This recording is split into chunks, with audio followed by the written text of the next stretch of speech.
Hello friends. आज है 7 जुलाई। तो आइए देखते हैं 7 जुलाई से रिलेटेड कुछ मोस्ट इम्पॉर्टेंट करंट अफेयर्स और उससे रिलेटेड कुछ फैक्ट्स।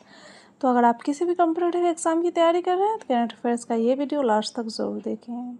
अगर आप इस वीडियो का PDF चाहते हैं तो आप हमारे टेलीग्राम चैनल को ज्वाइन कर सकते हैं। टेलीग्राम का लिंक डिस्क्रिप्शन में मिल जाएगा। अगर आप चैनल पे नए हैं तो चैनल को सब्सक्राइब कर लीजिएगा। तो आइए शुरू करते हैं आज का सवाल। सवाल नंबर 1 है, हाल ही में किस केंद्रीय मंत्री ने विदेशी प्रवासी नागरिकों की सुविधा के लिए electronic overseas citizen of India को लॉन्च किया है? तो ये लॉन्च किया है अभी अमित शाह ने, यानी सही जवाब होगा ऑप्शन ए। आइए देखते हैं इसके आंसर को डिटेल से। हाल ही में केंद्रीय गृह और सहकारिता मंत्री अमित शाह ने नई दिल्ली में electronic overseas citizen of India card और FCRA 2.0 का पोर्टल का शुभारंभ किया है। और इसका उद्देश्य है, इस डिजिटल पहल का मुख्य उद्देश्य वैश्विक भारतीय प्रवासियों के लिए OCI सेवाओं को पूरी तरह से डिजिटल, कागज रहित और अधिक सुविधाजनक बनाना है। आइए देखते हैं अगला नंबर सवाल। सवाल नंबर 2 है, हाल ही में भारत के पहले निजी ऑर्बिटल क्लास रॉकेट का नाम क्या है जिसे मिशन आगमन के तहत लॉन्च किया जाएगा? तो इसका नाम है विक्रम-1, यानी सही जवाब होगा ऑप्शन सी। आइए देखते हैं इसके आंसर को डिटेल से। हाल ही में स्काई रूट एरोस्पेस विक्रम-1 का प्रक्षेपण करने जा रही है, जो देश का पहला निजी तौर पर विकसित कक्षीय प्रक्षेपण यान है। और इस प्रथम मिशन का नाम आगमन रखा गया है और इसे 12 जुलाई से 4 अगस्त 2026 के बीच सतीश धवन अंतरिक्ष केंद्र श्रीहरिकोटा से लॉन्च किया जाना निर्धारित है। आइए देखते हैं अगला नंबर सवाल। सवाल नंबर 3 है, हाल ही में 23 नए उत्पादों को GI टैग मिलने के बाद कौन सा भारतीय राज्य तीसरा सबसे बड़ा GI पंजीकृत उत्पाद रखने वाला राज्य बन गया है? तो राज्य बन गया है पश्चिम बंगाल, यानी सही जवाब होगा ऑप्शन बी। आइए देखते हैं इसके आंसर को डिटेल से। हाल ही में जून जुलाई 2026 में पश्चिम बंगाल को 23 नए GI टैग प्राप्त हुए हैं और इसके साथ ही राज्य के कुल पंजीकृत GI उत्पादों की संख्या 59 हो गई है और यह देश में तीसरे स्थान पर आ गया है। और पहले स्थान पर कौन है? तो पहले स्थान पे उत्तर प्रदेश, जिसके पास 83 GI टैग हैं, और इसके बाद है तमिलनाडु, जिनके पास 76 है, और फिर अब तीसरे नंबर पर है पश्चिम बंगाल, जिसके पास 59 GI टैग प्राप्त उत्पाद हो गए हैं। आइए देखते हैं अगला नंबर सवाल। सवाल नंबर 4 है, हाल ही में विश्व ग्रामीण दिवस कब मनाया गया है? तो विश्व ग्रामीण दिवस मनाया गया है 6 जुलाई को, यानी सही जवाब होगा ऑप्शन सी। आइए देखते हैं इसके आंसर को डिटेल से।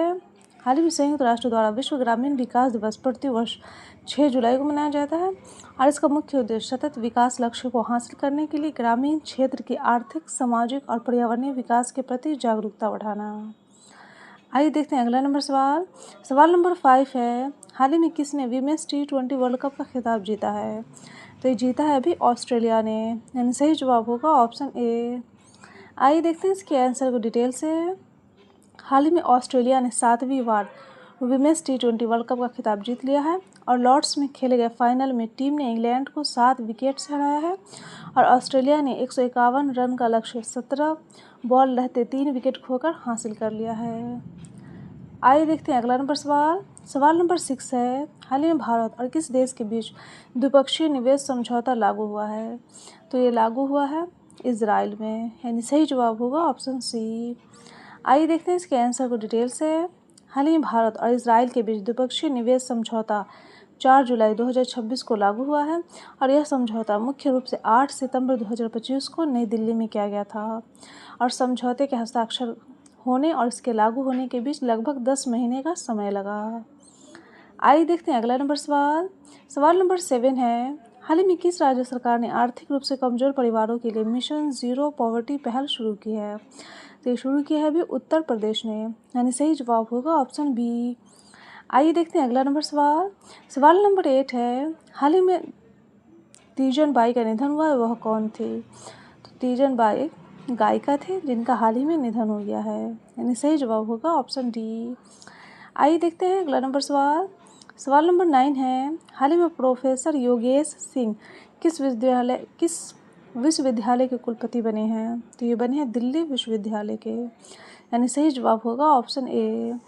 आइए देखते हैं अगला नंबर सवाल। सवाल नंबर 10 है, हाल ही में कौन सा भारतीय राज्य कमर्शियल तौर पर माचा चाय का उत्पादन करने वाला पहला राज्य बन गया है? तो ये बन गया है असम राज्य, यानी सही जवाब होगा ऑप्शन सी। आइए देखते हैं इसके आंसर को डिटेल से। हाल ही में भारत का पहला राज्य असम बन गया है, जहां कमर्शियल तौर पर माचा चाय का उत्पादन किया जा रहा है और यह देश के चाय उद्योग में एक नया मील का पत्थर है।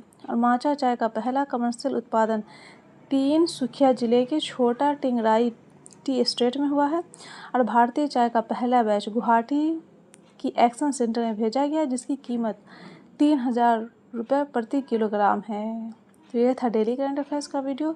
अगर आपको ये वीडियो अच्छा लगा हो तो वीडियो को लाइक कर दीजिएगा और